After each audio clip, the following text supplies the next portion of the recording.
Agriculture on the move. Agricole mouvement. Agriculture on the move. Agricole en mouvement. Agriculture on the move. Agricole en mouvement. Agriculture on the move. Agricole en mouvement.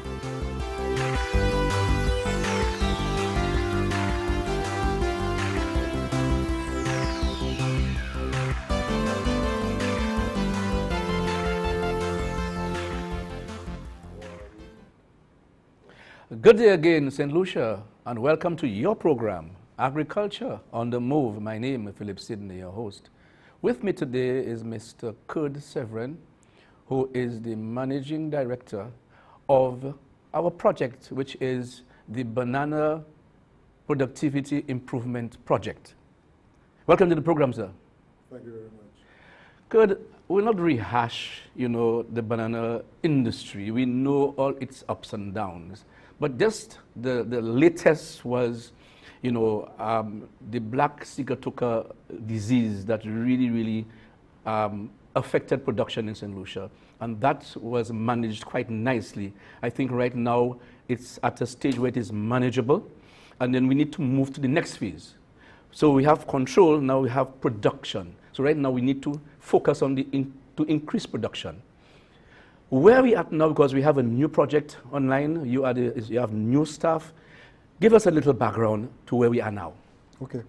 All right. As you mentioned, previously we had what we call the Black Sigatoka unit. Mm-hmm. And the Black Sigatoka unit focused mainly on controlling the Black Sigatoka disease. Okay. But with this new project, we are saying, hey, Black Sigatoka is only one element if you're looking to increase both production and productivity. That's right. Okay? So as a result, we have expanded the role of that unit into the Banana Productivity Improvement Project. And in there, we have brought in a couple of agronomists. We have also enhanced the technical capacity of the field staff. And so we have also used a different approach. Mm-hmm. Previously, what obtained was the farmer almost determined when he should spray. Although he got information, but in a sense, he determined when to spray. But we have used a different approach. What we are using now, and it started under the Black Sigatoka unit, where you use science. You use science, data from the field, which tells you when to spray. Okay? And on that basis, you use that science, and then you inform the farmers. Mm-hmm. You provide the necessary material, and then you go out there and then you spray. Okay. The more critical thing which has happened is that because of the impact or the effect of the Black Sigatoka on some of the fields, quite a number of farmers were unable to sell bananas because the fields were infested. What we have done is to tweak that policy a little, because currently farmers get the oil and the fungicide at 50% of the cost. Mm-hmm. Okay, but even at that price, some of them could not afford it. Okay. Okay. Now it does not make sense for 60% of your farmers are spraying, and another 40 with bananas, and they cannot spray. Mm-hmm. So what we have done is we have made a change. And what we did was we said, okay, those persons who cannot afford to pay now, we will facilitate them. We will work with them, provide them with the necessary material, and then once they begin to harvest and they begin to market their fruits, then they will be in a position now to begin to pay back some of the call it the credit which was advanced to them. Yeah. And that has made a big difference, because, and the other thing we have done is we are now working in what we call we are forming what we call clusters. So if there are 10 or 15 farmers in any particular region, all those persons will spray at the same time. Okay? We do not allow it to spray and two not to spray. So we say all of them come together and they spray at the same time. Okay? And as a result of these two approaches, we have seen a marked improvement in the management of the Black Sigatoka. As you know, you cannot eradicate it. You Not just at have to all. manage Control it and manage it. and making sure that you do it and you do it properly. So this is basically where we are, where we are at now. We continue collecting data every week. Then this data is processed, and then on the basis of the data, then we advise where the areas that need to be sprayed, and then what fungicide that should be used during that week for the control of the disease. Okay. And as I said, based on that, we have seen some improvements. There are little flashes here and there, but overall, I think we're pretty happy with where we are. As you on this, does that go for planting too? Yes, because as you know, plantain is in the same family as bananas. Yes. So therefore, Because we it could first, be a host of... that is correct. Yes, So yes, we also, the same applies for plantain. Let's look at the production on a per acre basis. I mean, if I may go back a bit, so when I look at the model farms formula, I mean, it's the same thing I think you're trying to do now in terms of spraying at the same time, fertilizing at the same time, the quantities that you use at the same time. In other words, your input is readily available, okay? We got about almost 40 tons to the acre in model farms at one time. We reproduced more bananas than Grenada as an island. St. Vincent. Okay? What's happening now? We are back to about 8 tons to the acre.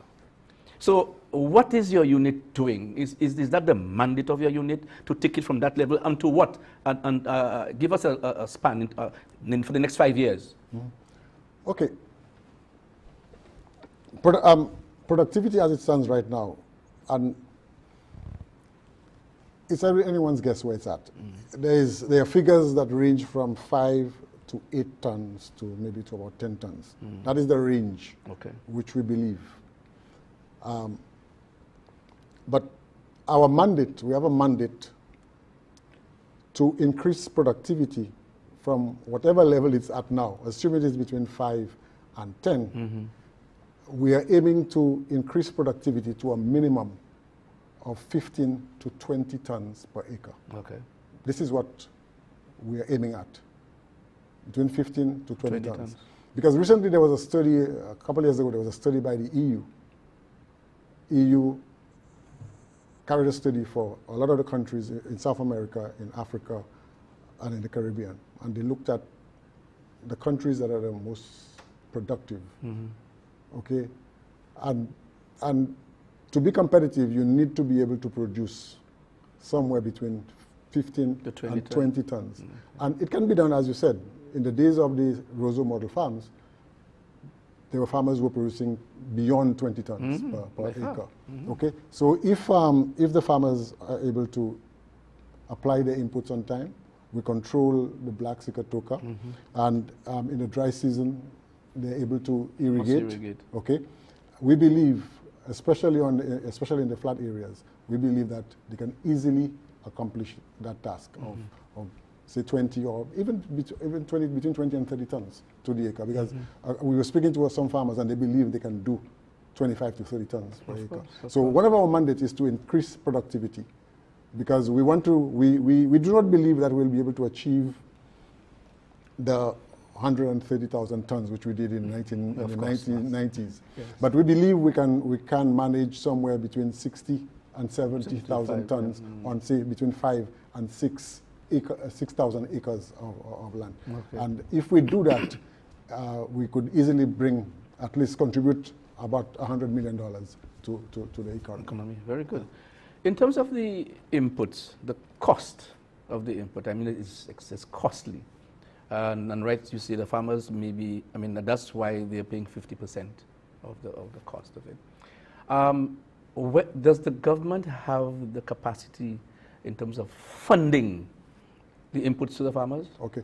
Yeah, under the project, government have made available some funding to assist farmers. For example, with the fertilizer, we just brought in 300 tons. two types. One is a physical blend, and the other one is a chemical blend. For the layperson, the physical blend is actually you physically bring the fertilizer together and you elements mix it together. Yes, yes. okay. This one is cheaper, and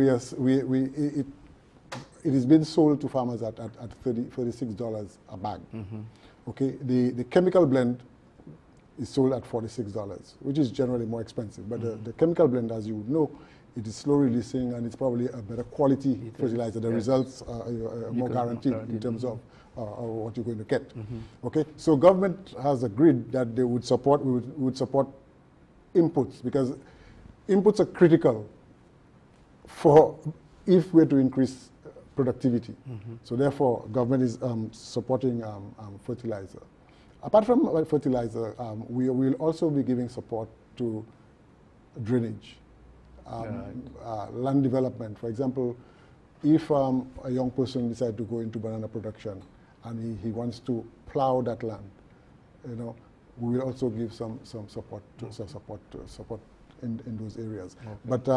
But for the inputs, we are looking at the three what we call the three critical inputs: fertilizer, the fungicide for spraying, and then the other one is you have to, once you have the bunch, you have to protect that bunch. Yes, yes. And so we need to look at sleeves. And the other one is we also look at is twine, because after you have produced the bunch, you don't want it to be, you don't want it to drop fall and topple. Okay.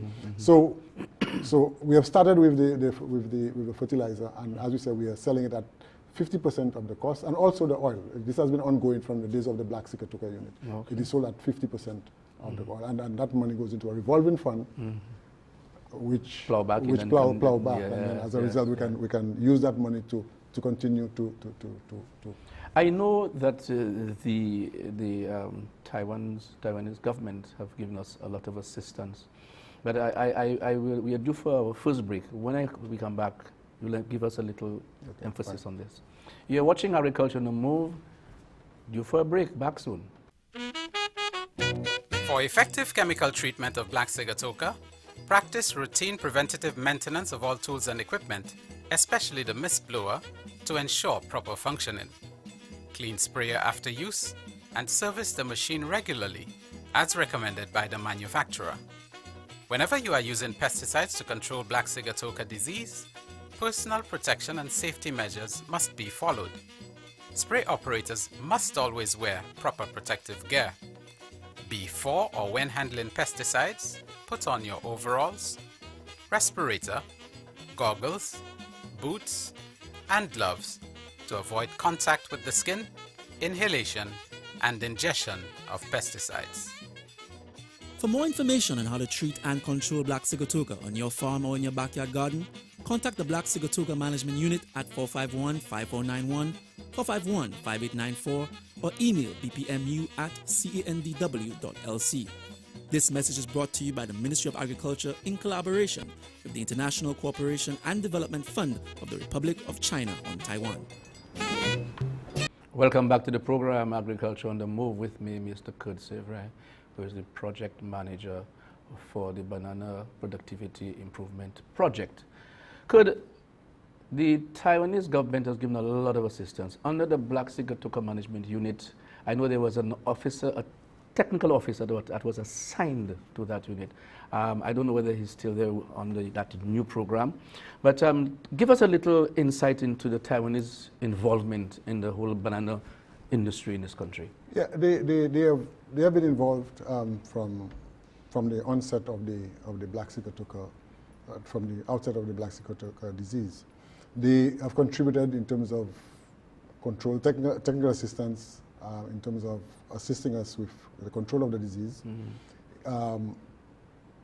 In addition to that, they have also set up a plot. There's a plot in Roseau which looked at different types of varieties that are likely to be resistant to the Black Sigatoka disease. Right. So they have contributed in this way. And apart from that, of course, they've contributed financially in the purchase of fungicides and oils and so on. They continue to support this program. They are supporting in a number of ways. They have agreed to contribute $700,000 US over every year for the next 4 years. Wow. Which means it would be 2.8 million US dollars. That is a contribution which they are making to this program. And these funds will go towards supporting drainage, supporting land development, supporting trading, because training is key component, especially for our staff, technical training. And for the farmers. And for farmers. Also with equipment, to equip our officers with the appropriate technology to go out there and train farmers. And more critically, one of the things which we are setting up under this program is a revolving fund for farmers. Because we need to set up what we call a sustainable mechanism. We need to put a sustainable mechanism in place to ensure that after the 4 years, once government,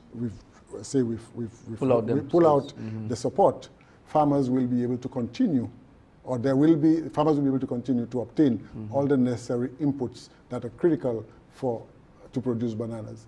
So therefore, some of the funding is going to help us to set up what we call a revolving fund, a credit facility, which can be used as a revolving fund. Farmers can go in there, borrow money, and then they can use it for set up irrigation. They can use it to build sheds. They can use it for drainage. They can use it for operations and what have you. And that fund that money will be placed at the National Farmers Credit Union, and then farmers can access this money at very low interest rate, so that they can undertake a lot of the operations on the farm. So this, to my mind, is a very critical aspect of the program. So they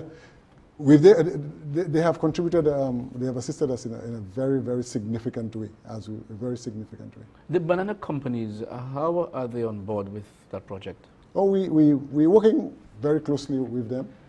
For example, what we have now, we have what we call a working committee. Well, I don't know if it's a committee or a working group, but every week or every 2 weeks, in fact, we started every week, we meet with Winfresh, which is the banana buying company, the marketing company. We meet with NFTO, we meet with TQFC on a bi-weekly basis. And we discuss all the issues, areas of collaboration, areas that need to be beefed up, how we get farmers to be more productive, how do we improve the quality of the fruit which is shipped to the UK. One of the things we have agreed is to have what we call one common standard. Whatever the quality of the fruit which we produce for mass stores should be the same as the one which we send to the UK. The quality of the fruit which we send to Barbados or Trinidad or Antigua should be the same. So therefore, there should not be any difficulty for a farmer to transition from one market segment to the other market segment. And this is what we are working on. So we meet we started, as I said, every week, but now we meet every 2 weeks to discuss all the issues pertinent to the development of the banana industry. This is very good, because are you all able to identify, say, a farmer who is below par and able to bring up to the level that you really want? In fact, this is the task which our extension officers, this is the task, the mandate they have, is to go out there and work with those guys, to work with the farmers, to take them from point A, wherever they are, and bring them up to point B, or in some cases point C and D. Yes. Okay? Because as I said, some of them may be at 5 tons. 5 and 6 and 7 and 8 tons, okay? But we want them to be at 15 and 20 tons to the acre. So this is one of the tasks which the officers have to carry out. In terms of training, and you mentioned earlier on that you need training for your officers, which is continuous, and of course, you impart this to the farmer. How is that co-opted in the whole thing? No, the training, there are 2 levels. For example, when the project started, the first thing we did as part of the orientation program for our officers was to bring in Winfresh and what we call the certification body, bring them in to basically train our staff so that they can understand what the market requirements, what the market requires. Right.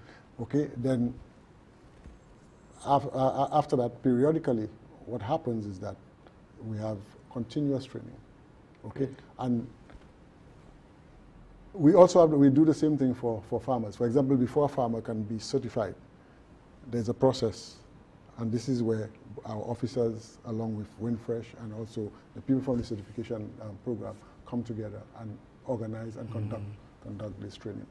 And it's an ongoing thing, and we're hoping to, as we move next year, as we move into the second year of the project, we're hoping to expand some of the areas, because this morning I just had a meeting with Windfresh, and we are preparing for the second phase of, or the second segment of our market, which is the French market. Right.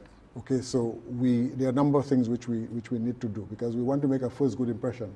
So there are a number of things which we have to work with the farmers to get the quality right, because we do not want to send any fruits to France and they are of inferior quality. So again, we need to train farmers in terms of the packaging, how to pack this box properly so that for the market, the quality, bunch care, you know, all those various aspects of post-harvest handling which are required to give you a nice final product.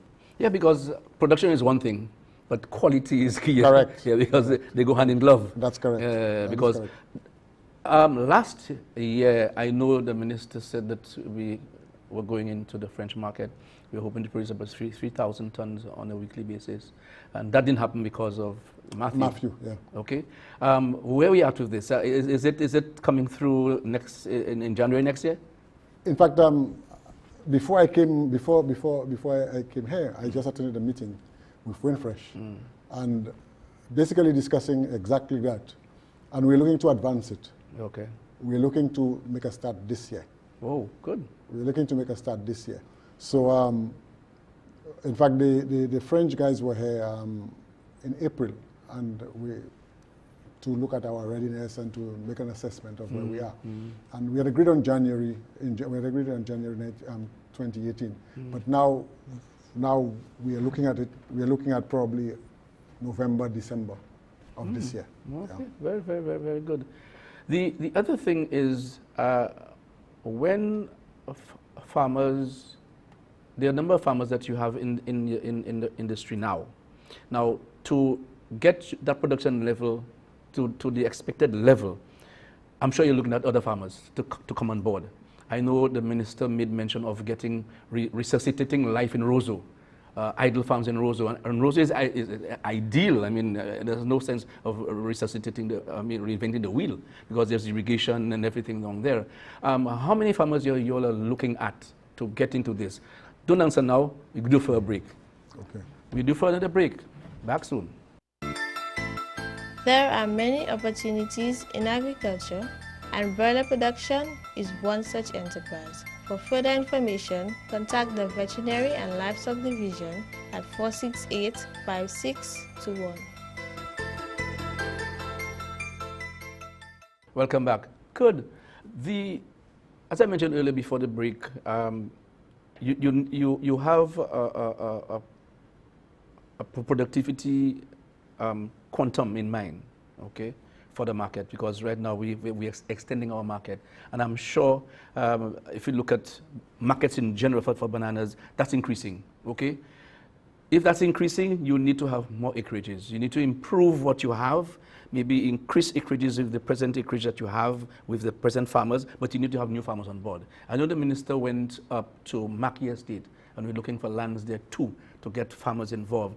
And more so young farmers, because apparently he's looking at the Youth Agri-Entrepreneurship Program, the second phase of that program, to get them involved.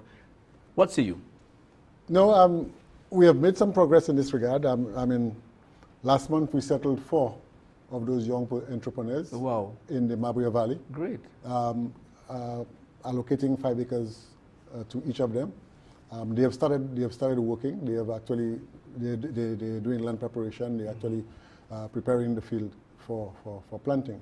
So well, as you said, in Maki, we have targeted 50 acres in Maki, and we're hoping another 10 young persons. Some of them have already been identified. Okay. 10 young persons can be settled on those lands.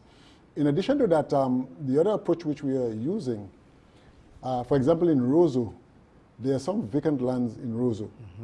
So what we have done is we have begun, what we are planning to do is to bring all the owners of those lands together and dialogue with them, because there are persons who are interested in renting those lands. Good. Okay, for example, Fon Estate has a good formula. At Fon Estate, we had something like 8 farmers there, and what they do is they are renting from Fon Estate. In fact, there's another something like 30 or 40 acres. Once the mouth of the river is cleared, then Mr. Fernan is prepared to lease these 30, 40 acres to another group of farmers. Wow. So we are in dialogue with all those persons, because we are targeting all those alluvial plains, yes, which are ideal for banana production. So yes, when we came in terms of, when I say when we came in, and when the project started, there was something like 300 to 400 active banana farmers. Okay, we were hoping by the end of the project, by year 4, we would have increased that to by another maybe 1,200. Okay, so as you rightly said, there are a number of farmers who have come back. Because if you go to Deriso, for example, in the Chukumel area, in the Vavot and Degatier, a lot of those persons who left, they have now returned. You know, so we are working with a lot of those persons, and then, as I said, we're giving support, we're giving technical advice, we're also giving support materially, so that they can produce. The other thing I want to mention is some persons dropped out by default because in some cases they were unable to produce the volume of fruit that the marketing company was asking for. But a lot of them have now come back, and we're working with them. So hopefully by the end of the 4 year, we should have somewhere between, our target is somewhere between 1,200 and 1,600 farmers back into the industry. Irrigation systems, I mean, of course, to grow bananas, you need water in the dry season. Is that a challenge for you?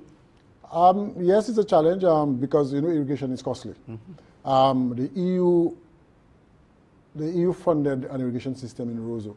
Yes. Okay, that we are looking to revive. They also funded in the Mabuya Valley. They also gave support to the Canals River, but the canals. But in canals, the river basically did some damage. So all those systems, what we have done is we have the French company that actually assisted in establishing the system. We have asked them to do an audit for us to see what the situation is with those systems and what is required to basically bring these systems back. Because if we are to achieve this 20 and 30 tons per acre, especially in the dry season, we will need water. We will need to irrigate. Yeah. What's your general opinion about the farmers? I know sometimes they're teething problems. Are there any problems? Are they facing any problems? Are they happy with the project, the way it's going? Let's be frank and be honest. Oh yeah, it's a godsend. The project is a godsend. More importantly, for a little while now, farmers did not have a voice. Yeah. Okay. They are members of organizations, but the organizations, the quality of representation has been wanting. Okay. Okay. A lot of the things which we are now, basically we serve as advocates really for the farmers. So apart from advocating, of course, more critically, inputs are now available to all and sundry. Because before that, if you belong to one company, you may not be able to buy fertilizer because the other company was the one selling it. Okay. Okay, so basically, we have now almost eliminated that thing, so that everybody now can buy. If you want fertilizer, fertilizer is available to everybody. Oil is available to everybody. Okay, and so it makes it a lot easier for a person to farm and be productive. Final word from you, sir, because we're coming to the end. Well, I just want to thank you for the kind invitation for this program. I just want to encourage farmers to produce good quality fruits. That's the main thing. Because at the end of the day, what sells is quality. Okay. And I urge them to do all in their power to ensure that whatever they do on the farm results in a good quality fruit which can be sold on any market. Definitely. Okay? Thank you, sir, for coming. You're And I welcome. wish you success. And I know you are resilient. And I know you'll be there to ensure it happens. Thanks you. again. You have been watching Agriculture on the Move. I need to tell you farmers out there, the market is there for bananas. Banana is not dead. So please, if you have any questions, just see Mr. Severin and his officers in the respective regions and question them, and you can be on board. Remember, agriculture is our business, and eat fresh. St. Lucia's best. I'm Phillip Sydney saying goodbye, and see you again. Thank you, sir. All right.